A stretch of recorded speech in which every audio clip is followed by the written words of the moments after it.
Salut et bienvenue sur Paris en Gomère. Aussi loin que je me rappelle, j'ai toujours eu très peur des araignées. Et il y a quelques années, j'en étais même arrivée au stade où j'ai envisagé de déménager à cause de ça. Je ne l'ai pas fait, mais je l'ai sérieusement envisagé. Alors j'étais en région parisienne, dans un immeuble où on croisait, vous savez, les grosses araignées marron qu'on voit dans les parkings. Et il y en avait vraiment beaucoup en fait dans cet immeuble. Et il ne se passait pas une journée sans que j'en croise en fait. Donc ouais, j'en faisais des cauchemars, c'était vraiment une source d'angoisse chaque fois que je rentrais ou que je sortais de l'immeuble. Et à cette époque-là, j'ai entrepris un travail sur moi pour arriver à lutter contre cette phobie. Alors, je vous dis tout de suite, je n'ai pas réussi à en guérir totalement, mais j'ai quand même réussi à réduire beaucoup son impact sur ma vie et mon ressenti, quoi. C'est-à-dire que je pense pouvoir dire que je suis passée de la grosse phobie au dégoût, ce qui est déjà pas mal. En tout cas, ça me pourrit plus la vie au quotidien, alors qu'ici à la campagne, des araignées, alors c'est pas les mêmes, elles sont peut-être un petit peu moins dégueu, mais franchement, des araignées, j'en vois tous les jours. Voilà. Et je vais vous partager dans une petite série de vidéos les quelques pistes d'action à mettre en place si vous voulez essayer de faire comme moi. Peut-être que ça pourra vous aider aussi. Alors je ne suis pas du tout psychologue, mais j'ai été en voir une pour ça. Mais j'ai aussi travaillé sur moi avant et après mes rendez-vous avec la psy. Et ça m'a vraiment beaucoup aidé. Voilà. Donc dans cette première vidéo, je vais vous parler du travail d'introspection que j'ai fait pour réfléchir sur la cause de ma phobie.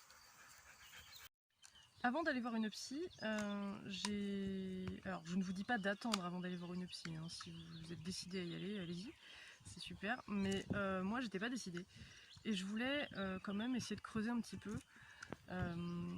Donc j'avais commencé déjà à noter sur une page blanche tout ce qui me venait à l'esprit quand je pensais aux araignées.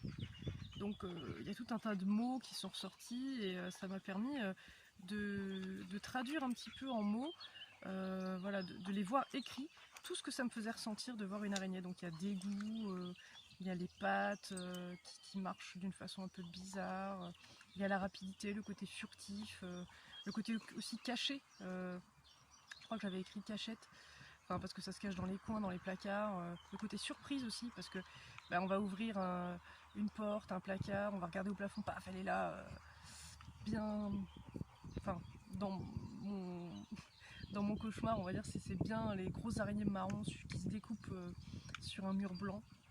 Ou alors, je suis accoudée à un muret et puis paf, du coin de l'œil, j'en détecte une qui est pas loin de moi. Et bon, bref.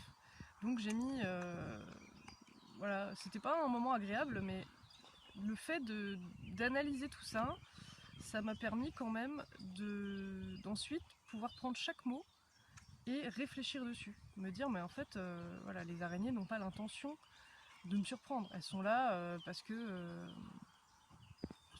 habitent là, quoi. Elles s'en foutent complètement de moi, en fait.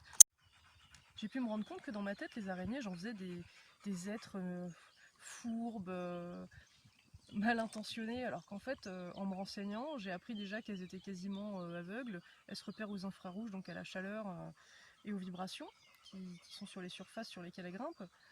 Et en fait, les araignées, il y a un truc qui a beaucoup changé ma façon de les voir quand j'ai compris qu'elles ne me voyaient pas, en fait. Elles me perçoivent par ma chaleur et puis parce que je fais des vibrations dans le sol, ce qui les fait fuir. Mais elles me voient pas, elles savent pas, elles n'ont pas conscience que je suis peut-être même un être vivant, en fait. Elles doivent se dire, il y a un gros truc qui est par là, mais bon. Et donc voilà, elles n'ont aucune intention envers ma personne, elles veulent juste passer l'hiver au chaud, se planquer pour faire un nid dans un coin où leurs œufs ne seront pas bouffés, et puis c'est tout. Et ça m'a permis de dédramatiser ma vision de ces bestioles, en fait.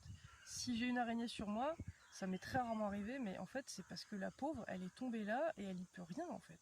Elle ne cherche pas à me mordre, à m'attaquer, à se glisser dans mes vêtements, enfin pas du tout. Elle est aussi emmerdée que moi, en fait, voire beaucoup plus. Parce que moi j'ai très peur, mais elle craint pour sa survie.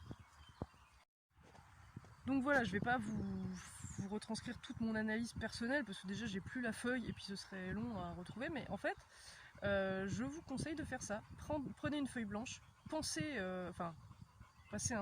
préparez-vous à passer quand même un moment un petit peu désagréable, surtout si votre phobie est forte, mais mettez tout ce qui vous vient. Tout ce qui vous vient, sans faire de phrases, hein, juste jetez les mots qui vous viennent sur le papier. Et ensuite, peut-être pas dans la foulée, si vous n'avez pas le temps, mais ensuite reprenez ce papier et pour chaque mot, essayez de réfléchir. Et même de pousser la réflexion jusqu'à vous rendre compte que vous avez certainement pas mal de pensées qui sont absurdes à propos des araignées. Et voilà. Et ça peut vous aider à dédramatiser un petit peu, à enlever, on va dire, l'aura un petit peu monstrueuse qu'on a tendance à attacher à ces bestioles quand on en a peur en fait. Voilà. Je vous donnerai une autre piste d'action dans une prochaine vidéo. J'espère que celle-ci pourra déjà vous aider. Dites-le moi en commentaire si ça vous aide. Et si vous avez pu mettre à jour aussi peut-être des pensées dont vous n'aviez pas conscience grâce à ce procédé. Voilà, je vous remercie d'avoir regardé cette vidéo et je vous dis à très bientôt sur Paris-en-Gomère. Merci d'avoir regardé cette vidéo, on espère qu'elle t'a plu. N'hésite pas à liker, t'abonner et en parler autour de toi.